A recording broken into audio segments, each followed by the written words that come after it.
We've all seen the evidence for curvature, usually a ship disappearing bottom up, or objects being cut off from the bottom, and sometimes power lines dropping down over the assumed curve. But globe believers will tell you this can only be due to the Earth curve, and when they are presented with images of objects visible from further than their reified model predicts, they claim refraction or looming, and that the object is actually a hologram. Now, flat earthers have given us a much better understanding of why we see these phenomena, from tidal surges and mirages to shoaling, atmospheric blockage, and of course, angular resolution, which are all demonstrably valid.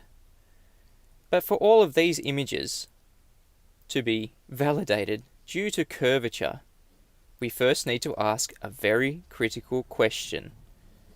How is water sticking to your curve? Gravity, of course, the ballers say. Mass of the water is attracted to the mass of the Earth. Well, that's a problem, isn't it? Because mass doesn't attract mass, as per Newtonian gravity. That's over 100 years old, and outdated, and no longer accepted science.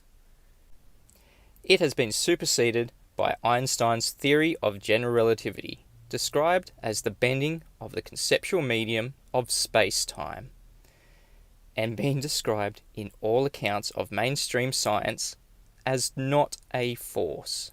Rightly so, because a concept cannot give rise to a force. Gravity is not a force, but you can think of it as a force. Maybe that's the best way of putting it. Yep. George Musa, 2019, describing every single glober's problem with gravity. It is not a force, but everybody imagines it as a force. Thinking of it as a force is not going to make it a force. The reason the bowling ball and the feather fall together is because they're not falling. They're standing still. There is no force acting on them at all. Brian Cox gets it. There is no force acting on them at all. From the University of Caltech, Einstein came up with the theory of general relativity 1915, the prototype of all modern gravitational theories. Its crucial ingredient involving a colossal intellectual jump is the concept of gravitation, not as a force, but as a manifestation of the curvature of space-time. From Universe Today, in general relativity, gravity is not a force. From Wikipedia, gravity is not a force. From the Physics Hyper textbook, gravity isn't a force. From physics.org, according to this theory, gravity is not a force. Gravity is not a force, and that's a big problem for you globers, because if there is no force holding water to any of your curvature, every single example of curvature you give us is null and void. There can be no curvature. Curvature does not exist, and therefore the globe does not exist. The question, any evidence of Earth curvature, is now redundant. It has been superseded by any evidence Earth curvature can exist. We don't allow you to beg the question of objects in space because you have not yet demonstrated that we can have gas pressure without a container in order for space to be a real place. So now we are not letting you beg the question of Earth curvature or anything travelling over Earth curvature because you have not yet proven that Earth curvature can exist in the first instance. So now that we know that Earth curvature does not exist, we can go back to understanding why it really is that objects disappear from the bottom up. This observation of angular resolution is a good place to start.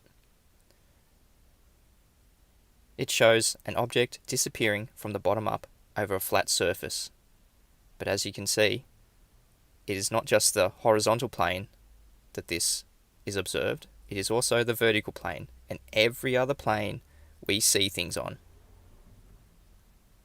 Angular resolution is part of everything that we see with our eyes, with a camera, with a telescope, everything optical is affected by angular resolution, and it is observed that a part of an object will always disappear before the entire object. The colours on this cardboard will begin to disappear from the surface outwards.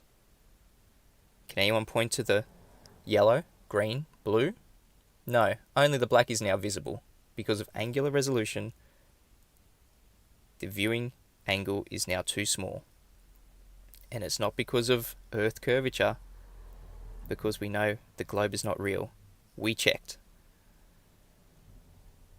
And as you can see, the camera is definitely not below the level of this surface, and there's definitely no glass over it. Stay tuned for part 3, where I'll be going over misconceptions of perspective, among other observations of angular resolution. Wow.